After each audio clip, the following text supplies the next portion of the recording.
Hello students, welcome back. We will now be talking about Newton's laws of motion. The statements itself of the laws is as the same as you have learned in class 9. So I am not going for the same statements, but I am going to take out the particular technical terms from each of the laws. I'm going to explain them properly with certain new ideas.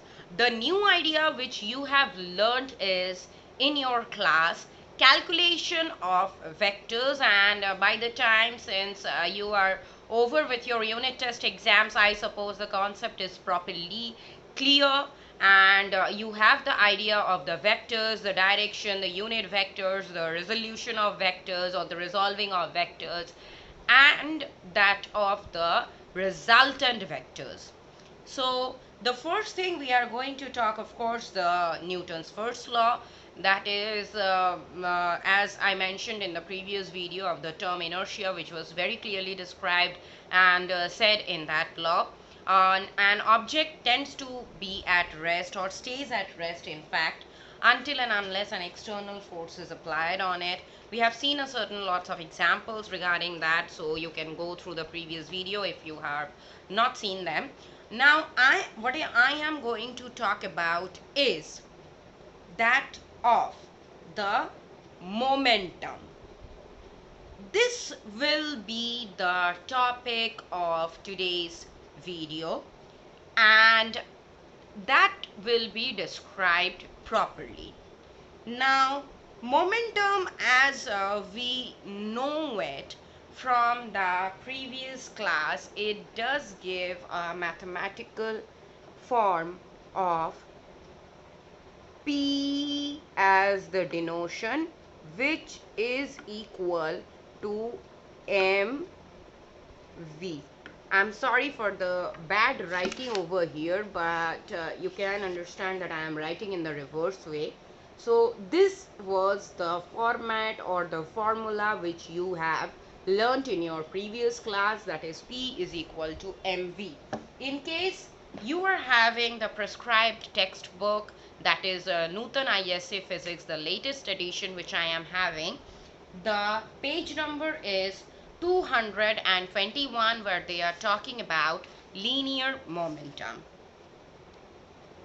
Mathematically, the term linear momentum, the formula, exactly everything is quite known to you, and there were lots of numericals based on this which you have solved in the previous classes. The term or the definition is, it is the quantity of motion, possessed by the body itself. Now, what is this quantity of motion? When I talk about the word motion, of course a mass is involved. Any type of mass, it can be this, it can be this, it can be me also. Other than that, if I am saying that of motion, of course it is to have a certain direction, a certain displacement, so of course a certain velocity. So a mass which is in motion, a body which is in motion, of course mass is the inherent property. In this frame of reference, that is inertial frame of reference, this one is not going to change during this small displacement, but I'm so sorry, but the velocity, I suppose I am audible right now, but the velocity over here is coming into calculation whenever we talk about motion. So the momentum is the product of these two, that is the mass and of course its velocity. So I suppose this term's name and the physical definition is clear. I am not going to talk about the dimensional formula, the units and everything, because these are the basic informations which we have been studying for a long time from the last months itself. So you can go back in your book in the page of the dimensions and you can find them out if you want, or you can consider the present page numbers also for it. Now, over here, there is one topic given. Tell me which of this body will have a larger mass. Of course, by common sense, this is a very small pen, and this is a ball with which we normally play cricket on the ground. Actually, we used to miss those days. What to say? Let's come back to the topic. But if it is only momentum, is it possible just to decide by seeing that which of the body will have more momentum? Sometimes yes, sometimes really difficult. If I consider the movement of just a cycle, and rather than that of the commercial aeroplane, of course the commercial aeroplane is having more mass because it is carrying almost around 300 passengers minimum, and it is running at a velocity which is comparable to the speed of the sound.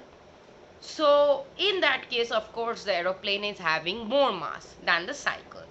But if two of these bodies are comparable in mass, then we have to know the measurement or the value of velocity itself. Then only I will be able to say that which body is having more momentum. Before that, it is not possible to say. Now, let's come back to the inertial frame of reference again. I know it's a repetitive words, it can sound sometimes boring, but since we are talking of physics, this frame of reference is very easily, in fact very shortly going to come when it is going to describe various types of motion. For the time being, since we are considerate about the linear motion, we can just talk about this. Now, yes, you can see these are plane line graphs which are already drawn over here. And the first one, as you can see, P or the momentum which is shown when the mass is constant. Second one, when the velocity is constant. Now, in either of the cases, the graphs are showing just a proper straight line and there is no curved path, etc. Because P is directly proportional to either M, either V. If any one of them is constant, of course it is only the other which is changing. So in that case, it will produce a straight line.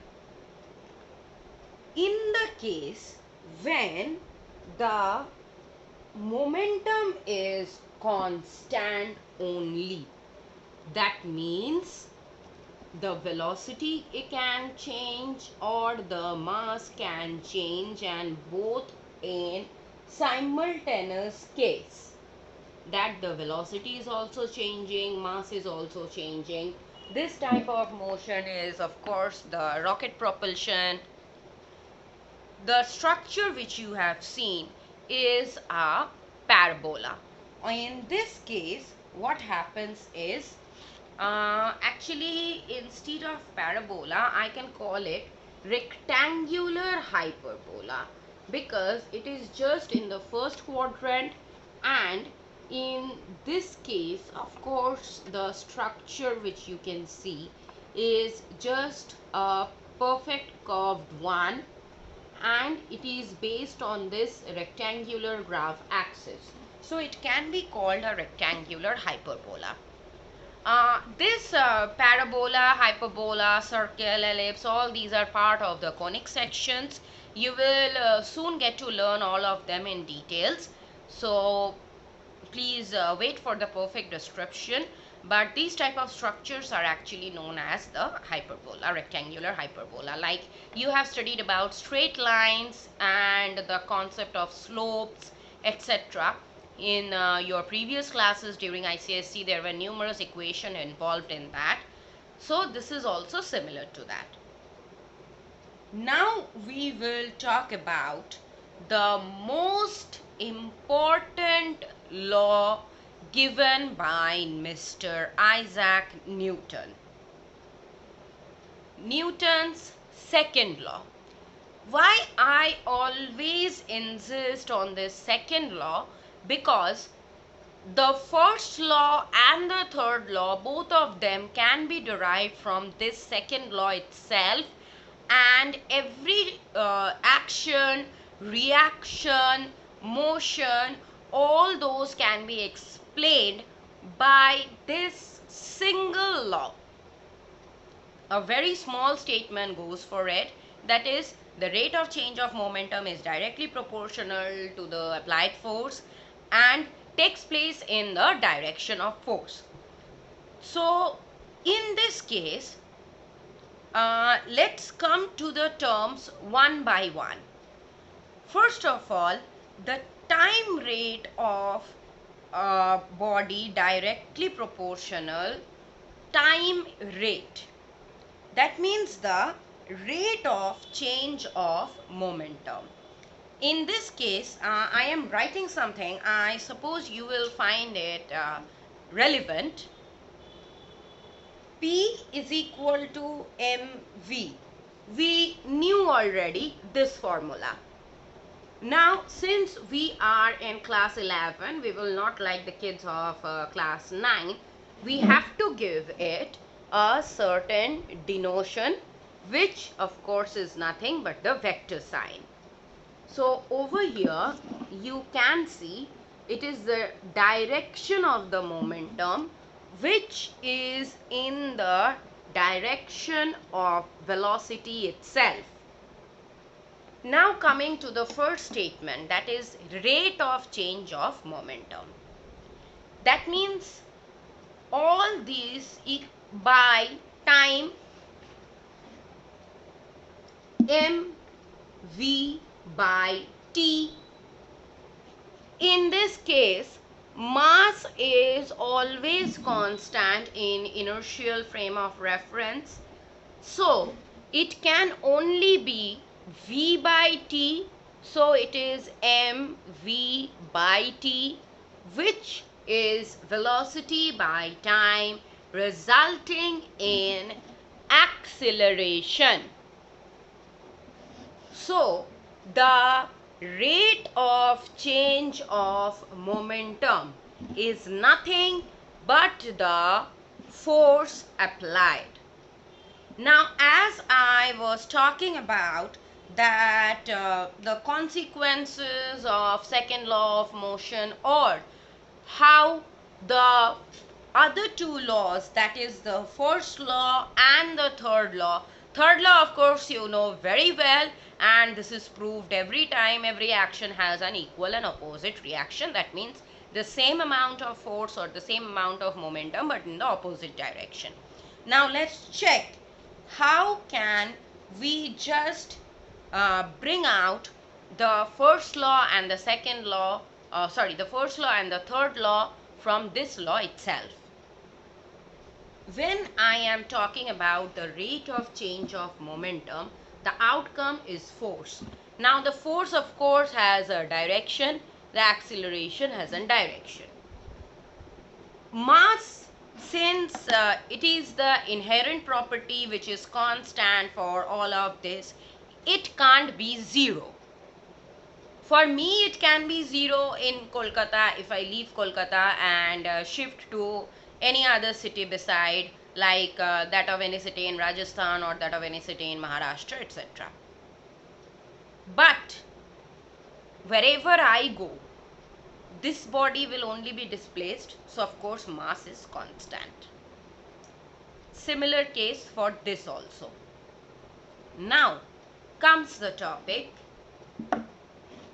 acceleration. If I see that for a body, acceleration is a big zero, that means no force is applied where in the direction of motion. No force is applied. That is why acceleration in this direction is not existing or is a big zero. All of this time we are talking of the inertial mass and not of the weight of the body, because we know very well mass and weight is not the same thing. Now comes the third law's derivation. Over here we always talk that momentum is constant in any of the motion. In this case, you can see in all of the cases where the graph is drawn, momentum is constant. Now over here, the total momentum always is equal to the momentum of the two bodies itself. That means a good example of this is nothing but collision. Let's see. Over here, this is a lighter mass, this is slightly heavier mass. But in this case, when I am just telling them to collide, who told them to reflect back? I did not tell them, chalo, collide against each other. This reflection of the bodies after colliding is nothing but Newton's third law. And every time in this motion, if I state it or draw it something as this is a ball and this is a car and they are going back, so every time conservation of momentum is always maintained. For this only we talk that the momentum is same. Now since the momentum is same, the time of the incident happening, or rather to say the accident happening, is instantaneous. For instantaneous, we do use the symbol like dpdt, a very small denotation in this case. So time which is very small, and at the same time this momentum is acting in different directions, one in this and the other in this, as I supposedly take them based on the accident of these two. So in this case the force is equal and opposite if the mass would have been constant, or if I would have taken the same balls of having same mass. Since I have taken two different bodies, so the total mass and acceleration of this and this is same, but if that results in some quantity, as you know, that is force. So a force on this side and this side will of course be same. And all these things which I mentioned for the last 5 to 7 minutes are basically dependent on Newton's second law and nothing else. So these are the main things which I wanted to talk about. Now I will just mention a small new term, which is impulse. Impulse is the change in momentum. You can see the term impulse in page number 224 for the latest edition of Nutan ISC Physics for Class 11 Part 1. A physical quantity which is used to get an idea about the change in dynamical state of a moving particle. That is impulse. So that means I need to have the idea of the, since it is talking about the dynamical state fully, mass important always because it is acting. Then again comes the velocity of the body. So of course these two results in the momentum, and that is why impulse is nothing but the rate of change of momentum. The momentum of particle is the impulse required to bring the particle from rest to the present state of motion. So this impulse term can be seen that what is the difference or what is the thing. The difference, of course, I will just read out one example because in this case I can't show you properly. A person jumping from a height on the concrete flooring or the cement flooring gets more hurt than the person who is falling on the sand. In fact, most of the time during the break time, there were numerous times when boys were found.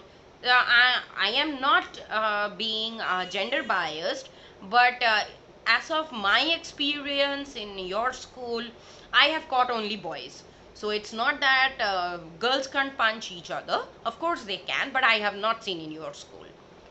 Coming back to our topic, when we found out that someone who is fighting in the flooring, in the corridor, in the stage, they got hurt somewhere.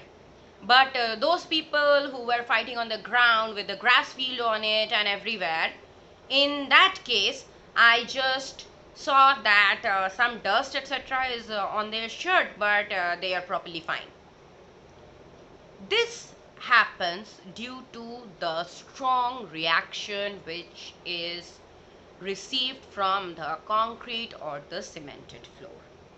And in fact, if I am playing a game with this ball itself, I have a tendency to, when I catch, to move my hand back so that the impulse is slowed down and I am not getting any hurt. Of course, momentum can explain this, but the idea of this impulse is very much going to require when we study the term rotational motion, because in that the direction will always be tangential, which is going to change. And of course in gravitation it is fully required, because there we get the clash of inertia frame of reference and non-inertial frame of reference. Regarding this, our notes will be sent very soon. Please be very careful and take it down as soon as possible. So by this time I will just talk about certain examples based on determination of acceleration, but it will be afterwards. A long time taken for these topics to get together. I suppose whatever was made to understand from my part, it is clear to you. So till then, watch this, study properly, stay safe, stay home, stay happy also, because you are going almost towards the coming season of festivals, and of course we can expect some relaxation from corona and the lockdowns itself. So stay happy. Bye bye.